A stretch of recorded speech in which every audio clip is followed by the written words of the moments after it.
Evening. This is Mae Brussell in Carmel, California. It's broadcast number 548, and it's June the 6th, 1982. Yet, what happened? And this is a small community, and you have to be very careful about what you say until you're really sure of what happened. I am with my research, and there's no reason not to be about the station. After being on there 11 and a half years, there were three factors involved. I suggested last week there was what was going on at the station at the time, which was very positive about the program and the format of World Watchers, and then a visit by a suspicious person who had been high up in the intelligence for 40 years who came to my home the Friday before that weekend when it was canceled, the program. And then the way it happened, I am very vague about this because for a while I have to remain that way. I did go over the station this week, and I'm convinced that no amount of letters or telephone calls, and there were literally hundreds, is going to change. It had to be off the air, and that's it. And from what follows, we'll see later on. I'll know more about it in a while, even if it takes several years to find out. The answers do come in, particularly when it happens the way it did. It's interesting, the San Jose Mercury called me, one of the editors or managers of that paper. Carmel is a busy little community. It's a small town. San Jose is a larger metropolitan area, actually larger than San Francisco now, about 100 miles from here. And they called me by Wednesday and said, "We understand you're not on KLRB anymore." And I said, "That's right." And they wanted to know what stations in the area, Bay Area, the program was still on. And they were going to put an article in the San Jose Mercury Monday about the other programs, the World Watchers that are on in that area. I didn't think it was that newsworthy for them to pick it up that fast. And it was interesting to me because he referred to the article that Jill Wolfson did in the San Jose Mercury, the cover story in the magazine section, about 2 months ago. And I was even apprehensive when she came here because these things tell more people about your program, but they also bring a reaction. They turn people on and you want new listeners, but then there's some counteraction that happens afterwards. And one of the things that she held up the distribution of the article or the printing it was she wanted to know how many World Watchers I have, how many people listen to the program, how many tapes go out, and who they go out to. And I said, well, that is really none of your business. I'm only on the air to share my research with those who want it, and I'm not at liberty to tell you, and I wouldn't tell you if I knew, but there's no way of knowing. So just before it went to print, the editor of the San Jose Mercury called me, and they wouldn't go to print unless I told them how many. And I said, I don't want the article. Forget it. It turned out not even to be a good article, but it did mention KLRB and some stations up in the Bay Area. And I said, just scratch it off. I couldn't care less, and don't bother with it. But they went ahead and printed it anyway. In this Sunday's San Francisco Examiner and Chronicle, there's an article about the radicals in the 60s and the free speech movement at Berkeley. Mario Savio he's now 39. He led the protests and the anti-war activity in the free speech movement and the campus. And the FBI has now revealed documents that papers in Berkeley got on the free speech movement.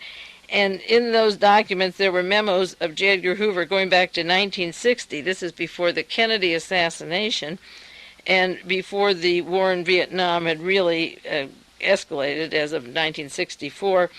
And in a confidential memo, May 13, 1960, J. Edgar Hoover told the San Francisco office that there's an organization of less than 1% of the student body composed not of the Communist Party, but of free-thinking people and students in the area, and that they should cover their activities at school, and they followed DeSavio when he traveled around the country. This is before the anti-war movement. And DeSavio said when he arrived in New York airport, this was in the early years, there was a press conference for him, and there were special agents of the FBI under the guise of newspaper reporters, and they set up a press conference, and they asked him how many communists were in the free speech movement, and he wasn't even aware or working with communists, but they tried to link him to communists, but they disguised themselves as reporters to get information about his activity and his organization, even though they knew that they were, in quotes, free-thinking people, even socialists or Marxists or students. They couldn't label them, but less than 1% of the student body listened, and therefore they had to begin their FBI memos on Savio. So people disguised as friends are sometimes newspaper reporters, and the reaction you get to becoming more listened to, people catching on to what I've been saying for years. I was getting a wider audience of all ages, and I'm getting letters and calls from people who understand now what I've been trying to say for the past years. So as you get a larger audience, you expect some kind of reaction, and I'm not sure that's what caused it, but I have a pretty good idea, and as time goes on, I'll share more that I find out with you. This week on television, there was the great one-hour movie on J. Edgar Hoover, and the American Broadcasting Company had to put that on to show, again, Lee Harvey Oswald saying he was a Marxist and standing in front of the International Trade Mart. And they left out a good part of J. Edgar Hoover's real activities. And I remember going back to the sheets of past tapes that I have. Many of you may have the inventory of tapes. In 1977, August 1977, I did a program, number 284, we're on 548 now, J. Edgar Hoover's Nazi connections, the Nazis in South America and in America, and the Nazis from Germany with J. Edgar Hoover. And in 1977, in October, I did a program, part of the program was on ABC Broadcasting, selling Lee Harvey Oswald's guilt. So it's 5 years later, and American Broadcasting is still trying to sell the idea that Lee Harvey Oswald was a communist, and not explaining why J. Edgar Hoover would cover that up just when he's looking for communists under every rock. But the role of J. Edgar Hoover in Interpol and with the Nazi organizations is the best kept secret, except among certain researchers, and this program was the first one to even suggest that he used too much power in the agency.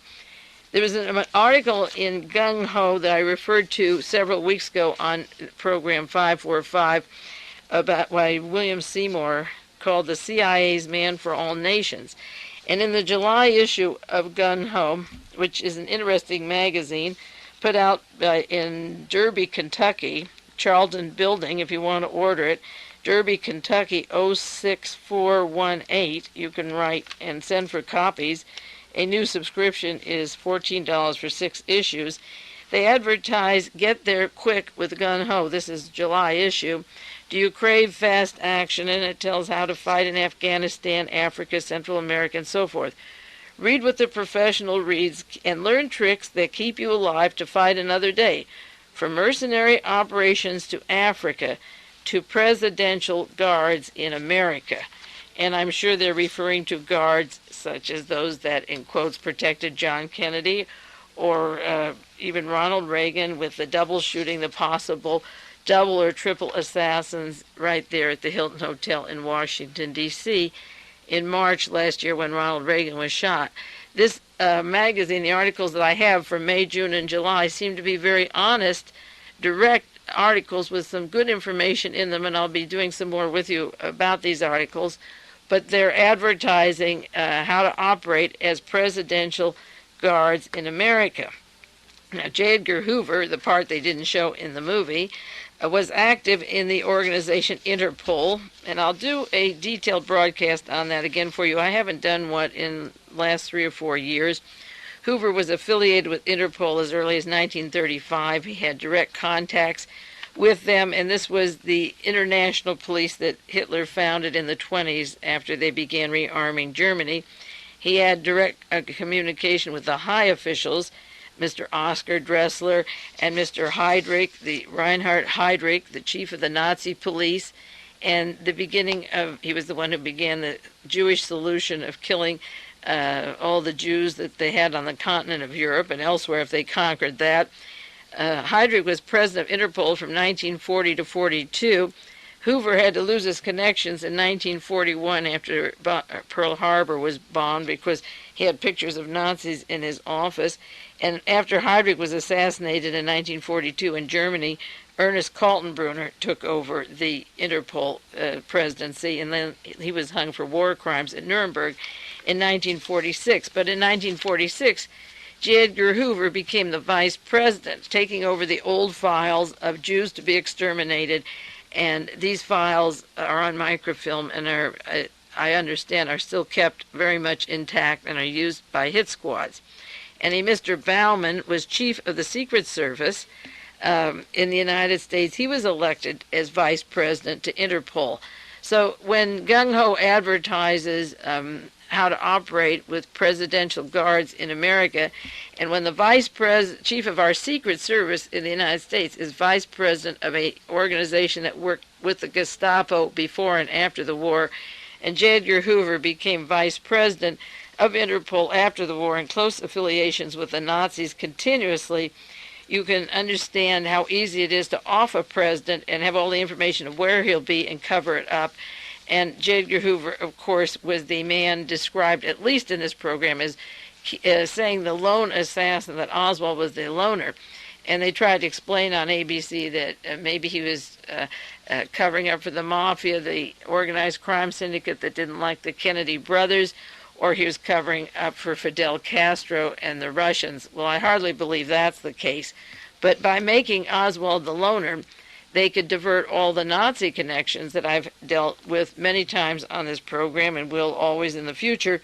So the program shows J. Edgar Hoover with some of his flaws in 1 hour, but of course leaves out the Secret Service and Interpol, as far as the Kennedy assassination, the role, or J. Edgar Hoover's role in covering up who killed John Kennedy, and it leaves out the Nazi connections. That is the real secret to J. Edgar Hoover. And part of the movie also showed, this movie this week, showed that J. Edgar Hoover was feeding the anti-communist literature and fires to Senator Joe McCarthy, and Senator Joe McCarthy was also getting this from Georgetown University, and members of the Vatican Secret Military, Sovereign Military Order of Malta.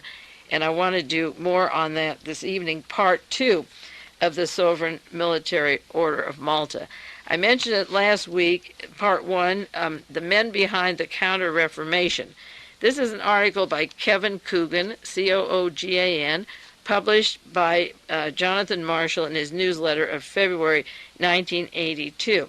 And he talks about members of the Sovereign Military Order of Malta, which is a second branch of the Vatican. There is the religious, theological branch, and there's the military branch. And many people are not familiar with the military branch. And it's an important thing because it seems that the head of Hitler's intelligence agencies and our CIA and the men directing foreign policy today are all part of this organization. And it's important because in this country, theoretically, we should have a separation of church and state. But are we using the network of the Vatican locations of various people from the Vatican who had a network of their Catholic organization set up, and an overlay of the Odessa, the Otto Skorzeny, Martin Bormann network that would take over and keep the Fourth Reich living? Did they slip the Odessa into the Vatican gown and use our high intelligence people from the OSS and the CIA and Hitler's intelligence combined under the cloak of the Vatican for control of the world and the Fourth Reich? Just quickly to run down the names that I mentioned last week as members of the secret military, sovereign military. I put the secret for the sovereign because they're both. It should be the SSMOM, the secret sovereign military. James Angleton of the CIA, Robert Ablanalp, Richard Nixon's friend in the Bahamas, Joseph Bettinger, who founded the Bilderberg Society, William Buckley, James Buckley, William Casey, our CIA director, Reinhard Gehlen, Hitler's head of Eastern Intelligence, the chief who formed our CIA, Wild Bill Donovan of the OSS, then became the CIA, Peter Flanagan, head of Nixon's team, who then went on to work for J. Peter Grace Intelligence Operation, and Baron Hilton, Lee Iacocca from Ford Motor Company, Joseph Kennedy, the father of John and Robert and Ted, who they were not members of the organization, James Ling, John McCone, now head of working with the Bechtel, head of the Bechtel Corporation, along with Caspar Weinberger, our Secretary of Defense, Spyro Skouras from 20th Century Fox, Michael Sindona, John Volpe, who was ambassador to Italy,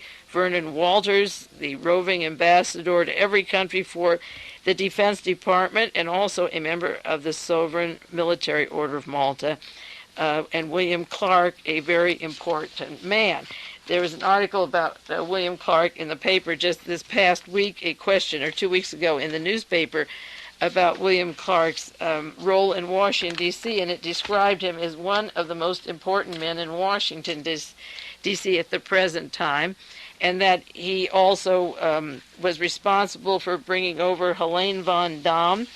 This article is in the San Jose Mercury and also nationally in a magazine called Parade that comes out on Sundays.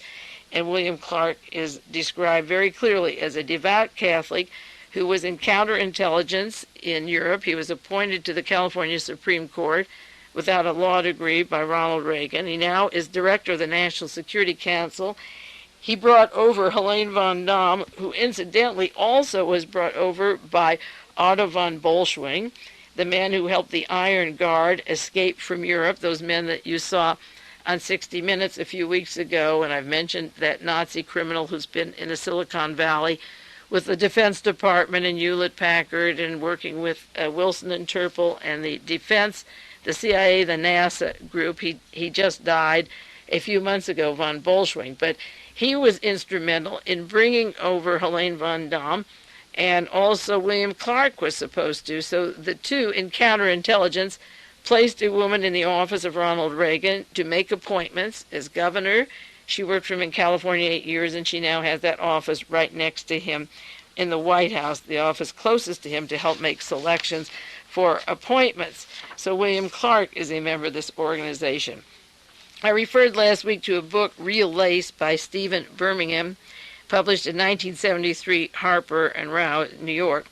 And in this book, he describes the Knights of Malta. Stephen Birmingham wrote Our Crowd and a book on Dakota apartments in New York, and he writes about the wealthy upper class in various capacities. And he has one on the Irish, important Irish people in the United States, and it's titled Real Lace. And in this book, he describes the Papal Order of the Knights of Malta as being the highest Catholic honor of all. And he tells how the Knights of Malta comprise what is the most exclusive club on earth.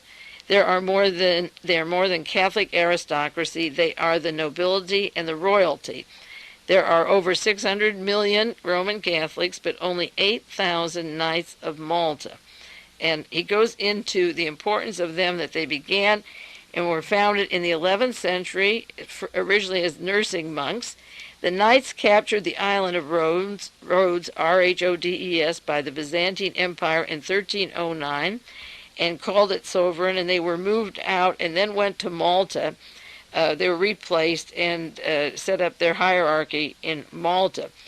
They said the Knights' headquarters right now are on the Via Condotti in Rome. The Knights' scarlet and white banner flies over the huge palazzo. The Italian police say they have extraterritorial rights. They're a special group just like the Vatican. They have their own territory in Rome. Many of you, and myself included, didn't realize that this was going on simultaneously. And it's a nation of its own, like Vatican City. Now, these leaders, some of these leaders, and there's many more that I mentioned, that just were in this one article alone, have two loyalties. One to this other society with its extraterritorial rights, and a part of the Vatican, but separate from the Vatican, because this is obviously the one who makes the military decisions of which countries are overthrown. If they influence the Bilderberg Society and the counterintelligence, and all the men I mentioned had a role, say, in overthrowing Iran and putting the Shah in and taking Mossadegh out, or Central America, the coups, and Vernon Walters in Brazil, and the United States in Dallas, and Allende murdered in Chile.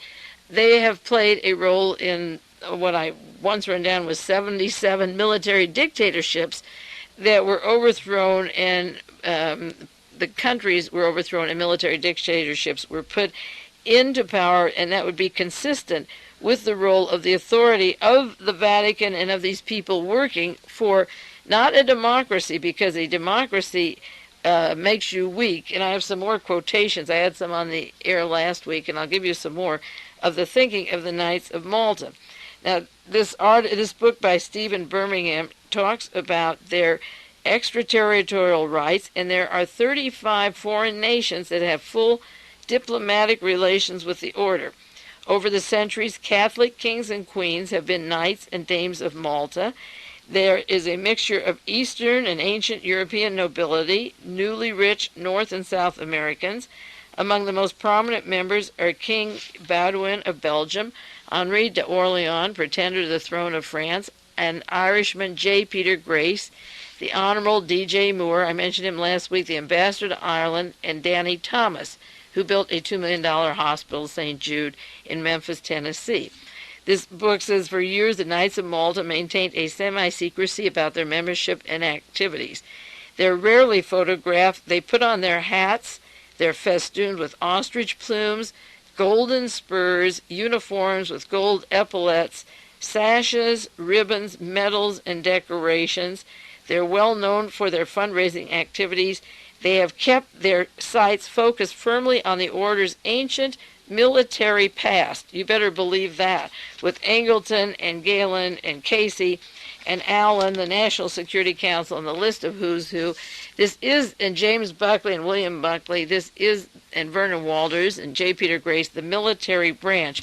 Birmingham very gently says that their activities are based on their ancient military past, that they took the island, they drove the knights from the island of Rhodes in 1522, the Turkish fleet, and then the knights took over the island of Malta and fended the Islam off and made a Christian Europe. And he goes on to describe that the Reformation and the rise of European nationalism stripped the order of some of its temporal power, and the papacy was to take its bold defenders back under its wing. So these are the defenders of the Vatican, and the Knights of Malta have been incorporated into the military decision-making branch of the United States Army. Now, every soldier and every officer is not a Catholic. Every person who enlists in the Army is not a Catholic, but the decision-making of who goes to war or where the wars will be, whether it'll be Cuba or Salvador or Nicaragua or Chile or wherever, the decision-making is in the hands of these top people that I mentioned before. And the book by Birmingham has some more pages that I'll refer to on J. Peter Grace because he's an interesting character.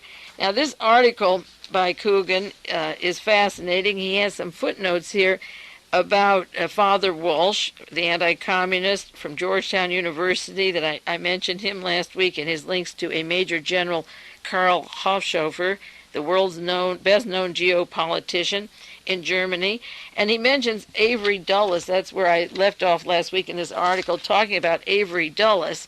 And the article says that it's very seldom mentioned, the right-wing group of this Malta, the Georgetown group. Avery Dulles' name is never in print, with one exception, a book tracing Martin Bormann mentioned him by Bezymensky, Bezymensky, I. Bezymensky, tracing Martin Bormann. And in that book, it mentions that John Foster Dulles, he was Secretary of the State during the Eisenhower administration, and his brother, Alan Dulles, became the first director of the CIA after recruiting and making deals in Switzerland from 1943 to 45 with Nazis who would be pouring into the United States when the war was over, and even while the war was going on. And he says in this article, no one has touched Avery Dulles in print except this one book. But in this book, it tells how Martin Bormann met with Bishop Udall, Hudal, in Rome. In the Via della Pace, Udall was the guardian of not only of Martin Bormann, brother Martin Bormann of the church, but another monk, Brother Avery, John Foster Dulles' son. Udall told Martin he could join Otto Skorzeny, who set up the Odessa, the Thousand-Year Reich. He could go to Spain, or he could go with Adolf Eichmann in Argentine, and he chose to go, Bormann, to Argentine to be with Eichmann. So where I left off last week were the strong henchmen with Bormann, who, through the Catholic Church, who went down, sent Bormann down to Argentina. But it doesn't end, because Dulles is, this particular Avery Dulles, is based at Georgetown University now, the one who went along and escorted Bormann out. And he recently was the Vatican man at the World Council of Churches. They met in Peru. Now, one of the law offices, a member of the law office of Bolan, Sachs, Bacon, and Bolan, B-O-L-A-N, Tom Bolan, is a member of the Knights of Malta, the Sovereign Military Order of Malta. Tom Bolan is one of the leading figures of the Knights of Malta, according to Coogan. And this law firm is the law firm of Roy Cohn. Roy Cohn and David Shine were the two men that worked along with Senator Joe McCarthy in looking for communists in the State Department. Those were the two upfront Jews of the whole organization that were used, just as Bernard Weissman was used for William Buckley and the Young Americans for Freedom as a cover for the people really behind the assassination of John Kennedy. They like to use Jews as a cover, and Roy Cohn goes gracefully for that part. Incidentally, not only was Senator Joe McCarthy pushed into prominence by Father Walsh and J. Edgar Hoover with his Cold War at home, tearing Americans against America, but David Shine owns, and did own, still owns, the Ambassador Hotel where Robert Kennedy was murdered, and that murder made it possible for Richard Nixon to win the presidency in 1968. That June 5th, 1968 murder of Senator Robert Kennedy was in the hotel owned by David Shine, who would have the access to every doorway and hall. Remember, the excuse for not being a conspiracy in the murder of Robert Kennedy was nobody knew which entrance he would leave from. It was an obscure pantry. Well, every pantry could have had an assassin in it. The Soldiers of Fortune tells you how these security guards are placed as guards, as mercenaries around presidents and prominent officials. And so David Shine was a partner with Roy Cohn and Senator Joe McCarthy, funded from Father Welsh from Georgetown. And Tom Bolan, the head of the law office that Roy Cohn is associated with, is a member of the Sovereign Military Order of Malta. Bolan also was the top advisor to U.S. Senator Al D'Amato, and Roy Cohn is the connection to the Italian mafia. He's also written up in the Torma document the Permindex story of the team behind the murders of specifically John Kennedy and the attempted murder on Charles de Gaulle in France. The Roy Cohn is the leader of the right-wing Jewish organization, and he's part of the whole Buckley crew. Coogan describes him as part of the whole crew, working out of the office and closest to the Buckley gang, the Saxby, Bolan offices, Roy Cohn, right in there with Senator Joe McCarthy and the Sovereign Military Group, feeding them with this anti-American propaganda. Now, the Buckley crew, according to this article, was in close support with the Mossad. That's the Israeli intelligence. And many of you know that I've a long time been suspicious of the Mossad and Begin and the role of Israel with the far right wing, both in Argentina, in Taiwan, and South Africa, and in the United States. And in this article, he says that Roy Cohn not only was a link to the mafia and the right wing, but along with the Buckley crew and company, they worked with one, the Begin government, two, with James Angleton, longtime control over the Israeli desk at the CIA, and now they've merged to a nutty right-wing Jewish team. And the question of the Mossad, the Jewish intelligence, working with the far right wing has never, ever yet been exposed, and that is a story that is long overdue. Coogan says in this article that the Mossad has a person in Los Angeles, a right-wing Mossad man with tight Vatican South African ties. His name is Amnon Barnes, A-M-N-O-N-B-A-R-N-E-S, and he's based in Los Angeles, a millionaire, and seems to be a connecting link of the Vatican to South Africa to Israeli intelligence. On the other side of this tape, on part 2, I'm going to do some more on the sovereign military branch of the Vatican related to our CIA and to German intelligence.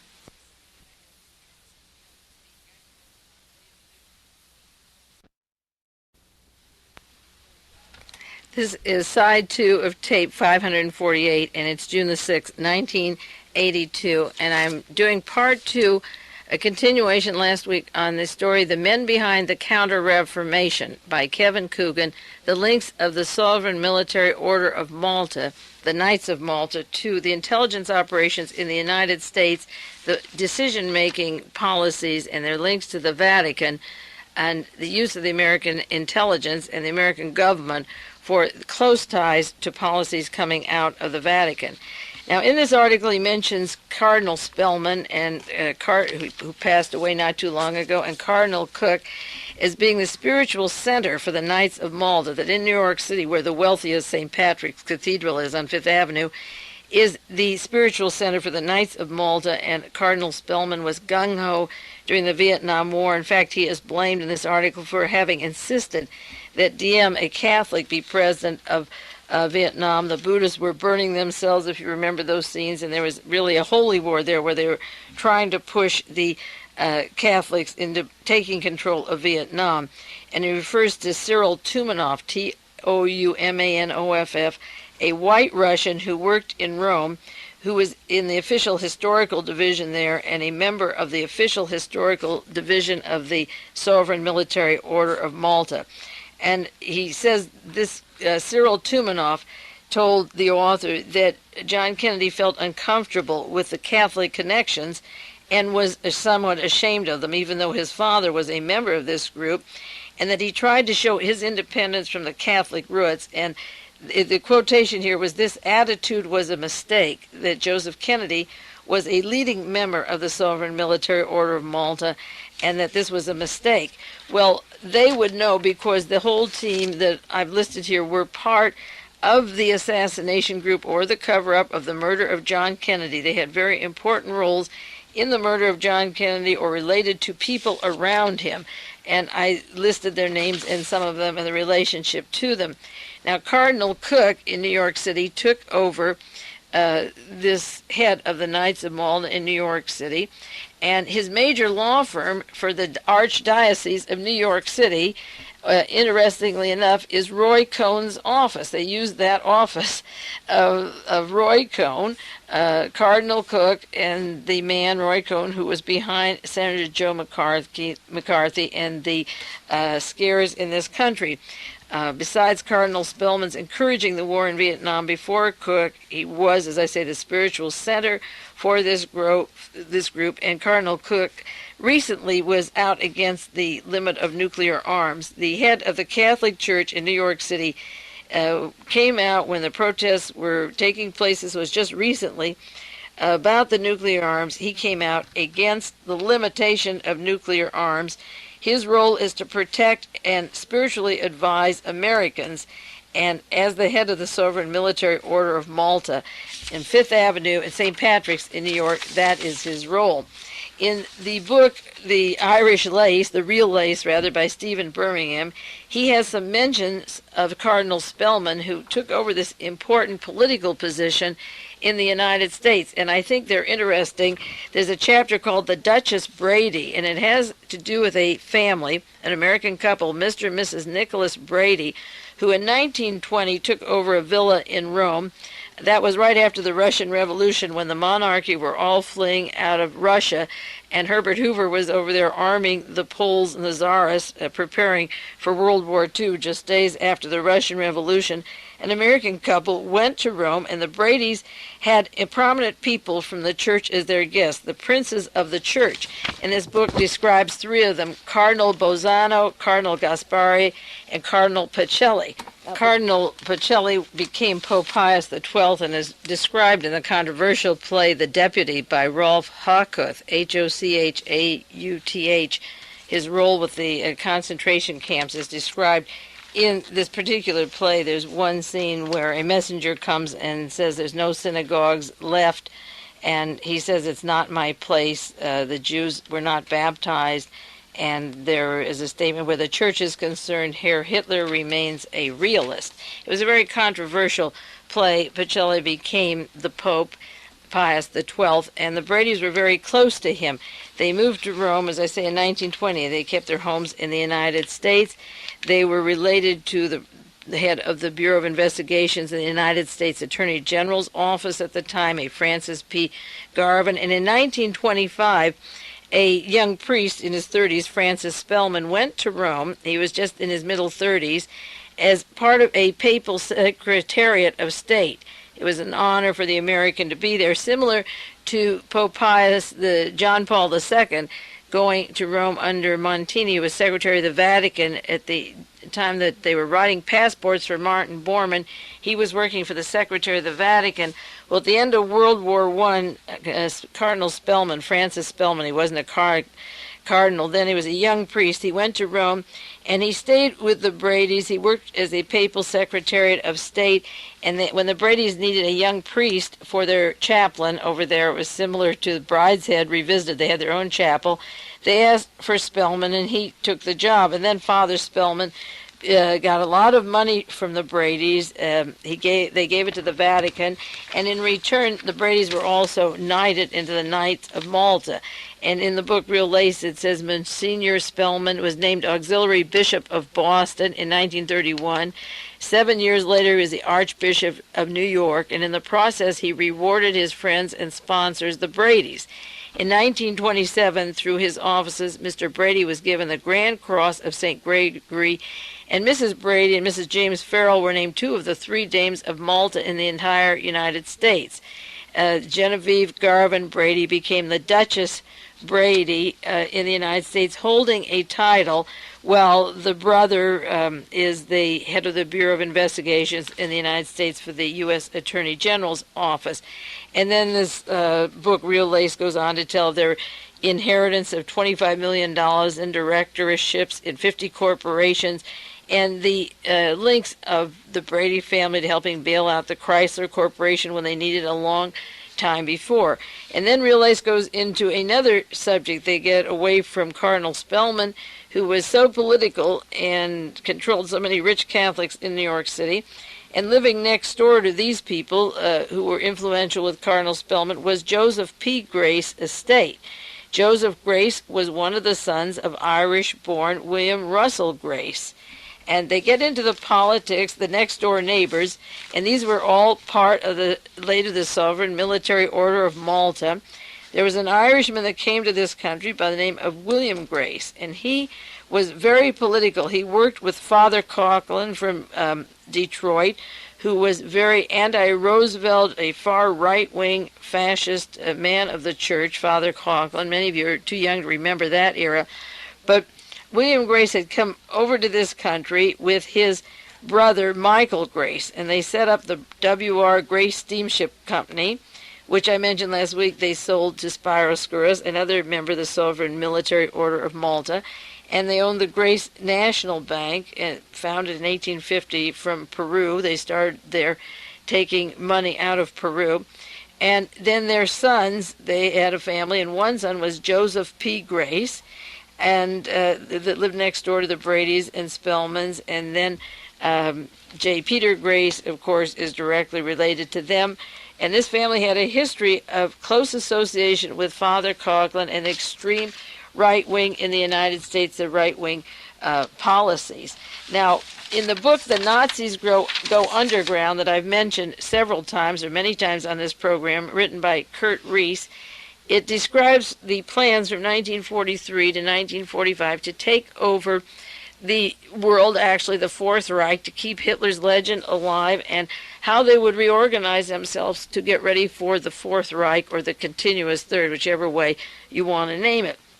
And in the book, The Nazis Go Underground, on page 119, it mentions a group of people that were very pro-Hitler during the war, that stayed together and supported Gerald L.K. Smith and, of course, Father Coughlin.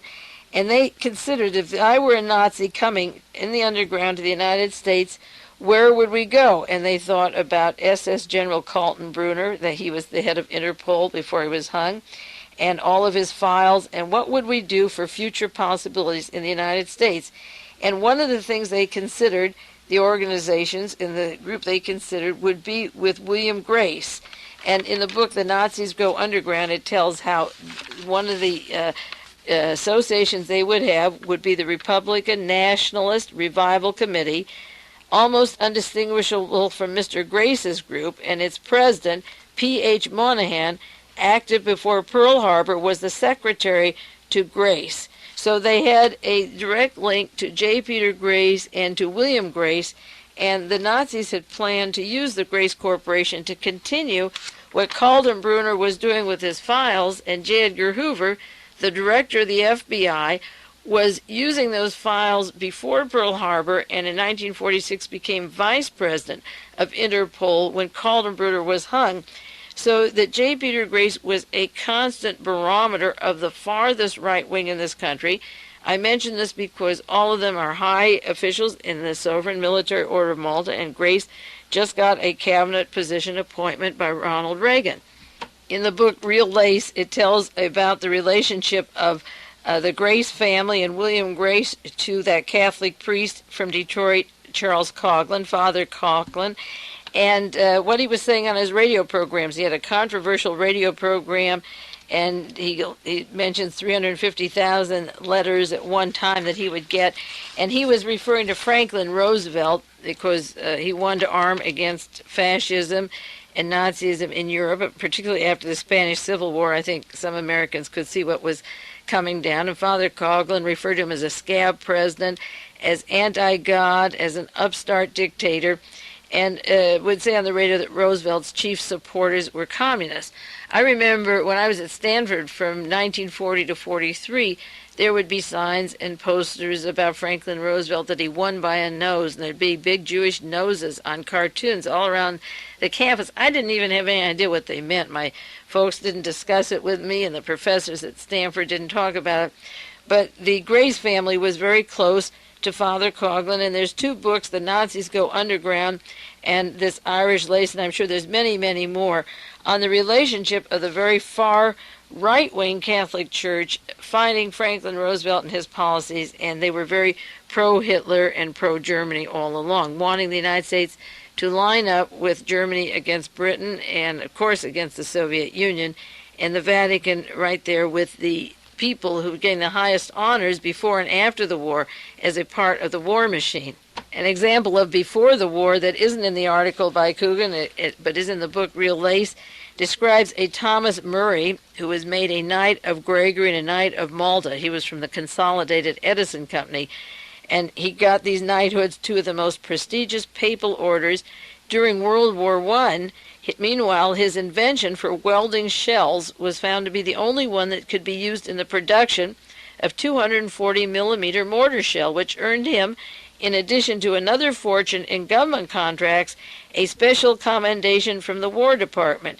He became president of the Association of Edison Illuminating Company and Murray Manufacturing Company, and eventually headed 5 different corporations.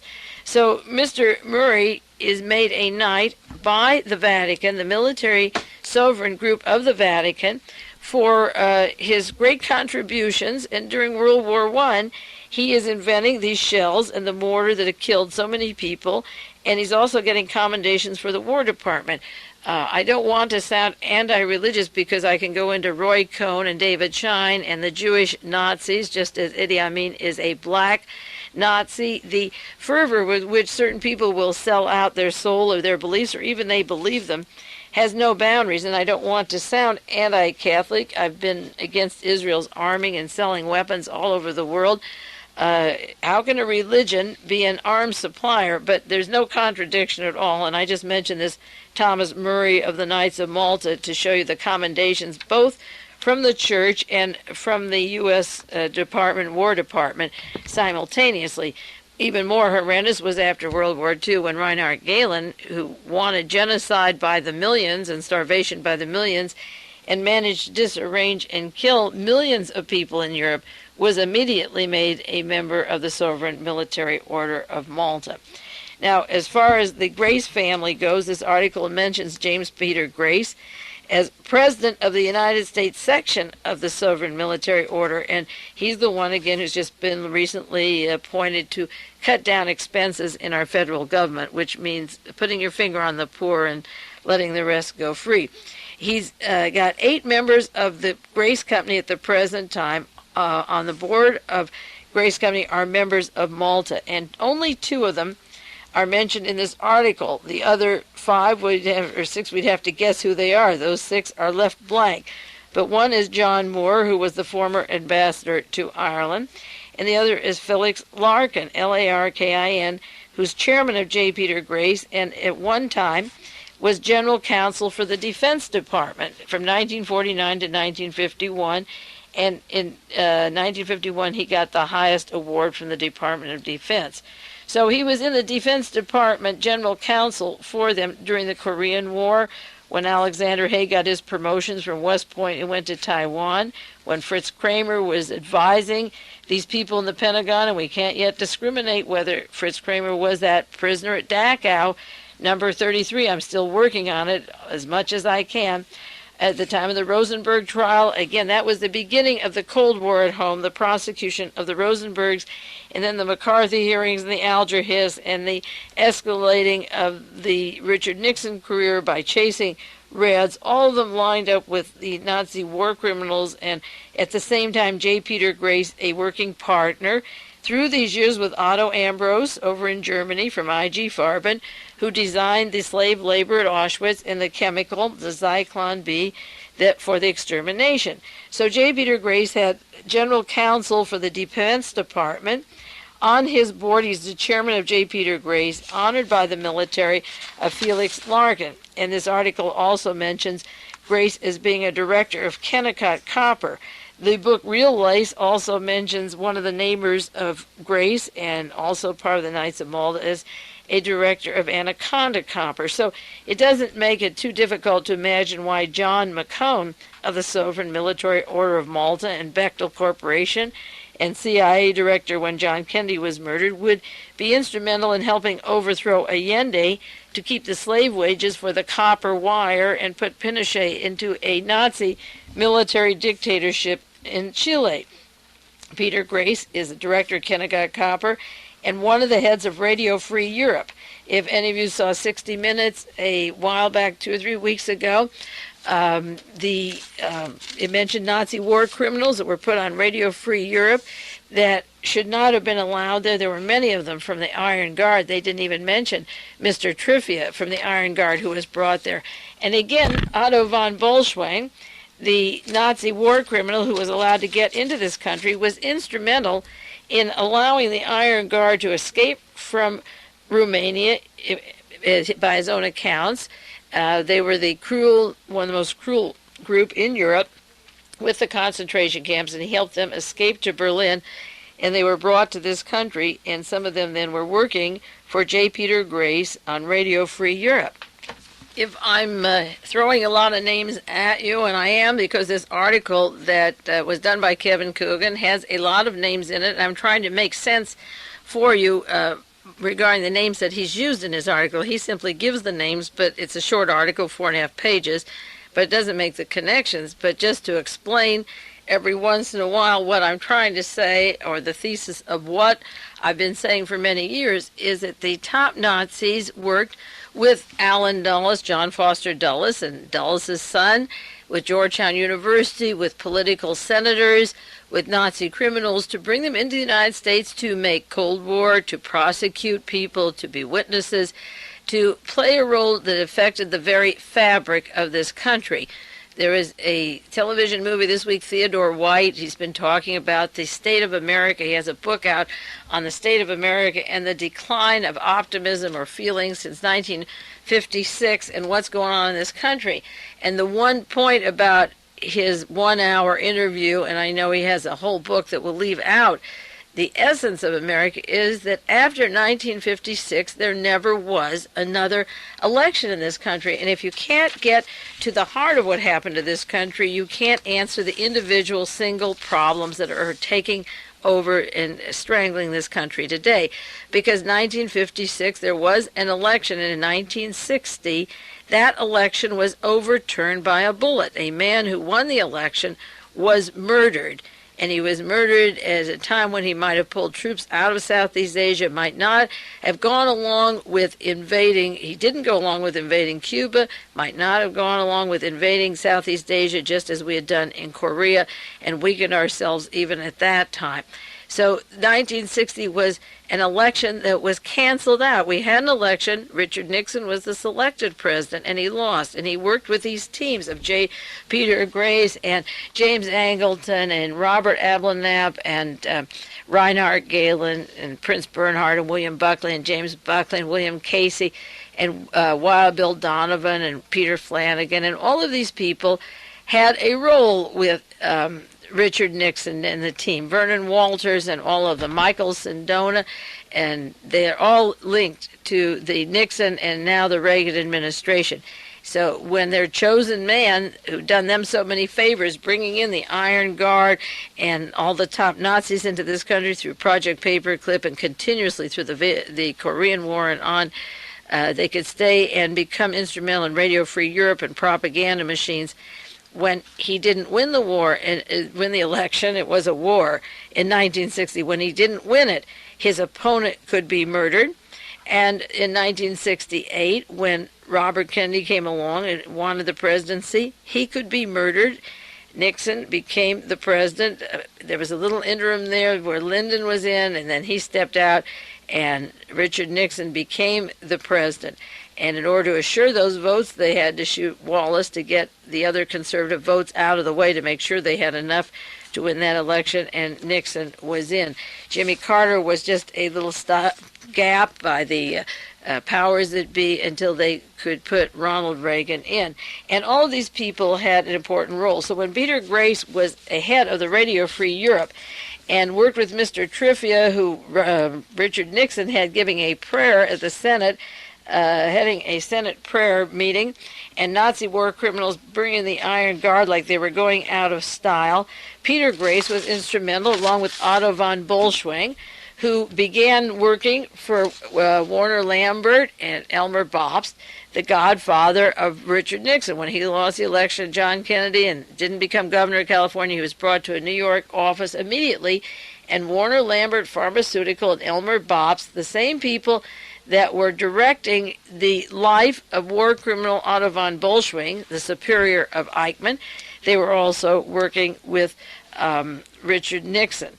Now, this article also mentions that the Sovereign Military Order of Malta used Project Paperclip, and I've mentioned that before as a most important book, and that these men went to work for J. Peter Grace. And in Charles Allen's book, Investigating Nazis, and he's done an excellent work and has many documented accounts of Nazis in this country, he said that J. Peter Grace used his firm to place ex-Nazi technocrats who were brought to the U.S. Now, J. Peter Grace was not a rocket or missile expert.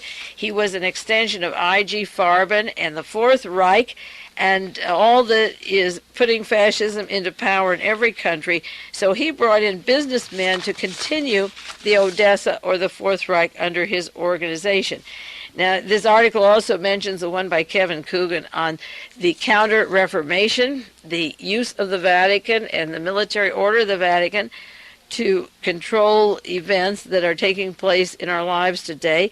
J. Peter Grace was closely tied to the Citibank Corporation in New York. Close ties to the Citibank, and one of the Citibank directors is also on J. Peter Grace's organization. And he refers to several people from the Citibank who work with J. Peter Grace.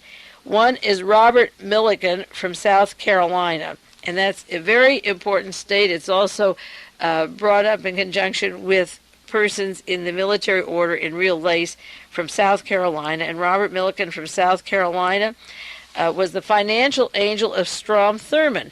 Now, Strom Thurmond was a man who was very anxious to have John Lennon deported, who did not want anti-war demonstrations. He's been gung-ho for every military operation. He's a far-right person, and Millikan is a supporter of Strom Thurmond, who helped his career. So that through J. Peter Grace working with Ambrose, you get the Gestapo, the continuation of the Nazi hierarchy, also related, closely concealed through their Vatican connections to Strom Thurmond, whose name is linked to Frank Turple. And as I say, Thurmond was the man who wanted John Lennon extradited, and there were people close to John Lennon. I mentioned last week, not close enough to help him, but close enough to get him some documents that were available on those people that wanted him out of the country through Freedom of Information Act or whatever. And John Lennon knew that Strom Thurmond was one of those people that wanted him out. And Frank Turple and George Corocola and Edwin Wilson have long been part of the assassination teams that do the dirty work for these organizations. So that Robert Milliken from South Carolina was behind, or the financial angel of Thurmond. And also, he's a member of a board of Larry McDonald's Western Goals Foundation.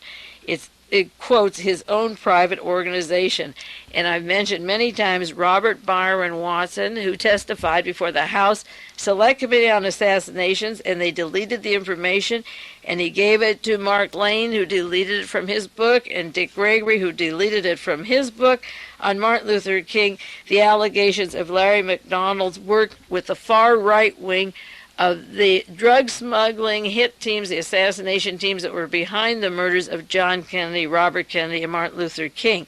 And this goes into narcotics and coins and antique stores in Larry McDonald's area in DeKalb County, the home base of Mitchell Werbel, the designer of silencers for assassinations and assassination teams, DeKalb County, where Larry McDonald comes from, and also Mark David Chapman, who was turned from a Lenin lover to a Christian freak, born-again Christian, went to Beirut, Lebanon, and then came back to the route of the military base at Fort Chaffee, Arkansas, a Christian school in Tennessee, and Hawaii, his trips around the world, and then ending up in front of the Dakota where he murders John Lennon, who Strom Thurmond didn't like, but J. Peter Grace has on the board Robert Milliken, who helps and is the financial angel of Strom Thurmond.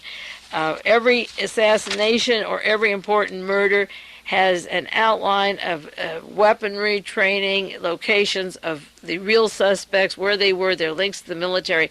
And every article that comes out repeats those locations and those names and places. And this just has to be more than a coincidence that these names reappear with these organizations that have this fascist connection. Kevin Coogan mentions in his article that W.R. Grace, William Grace, had ties to Vatican intelligence almost as old as the firm itself, and he refers to an article by Peter Havner in 1888 called A One-Sided History of William R. Grace. That's the man who later is so busy with Father Coughlin and the extreme right wing in this country.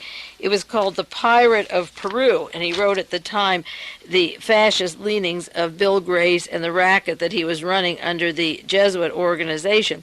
And Bryce Brothers becomes Grace Brothers. And this is a good point to leave off and continue next week, maybe part 3 on this subject, because Ivor Bryce was very close to Ian Fleming. He was his closest friend.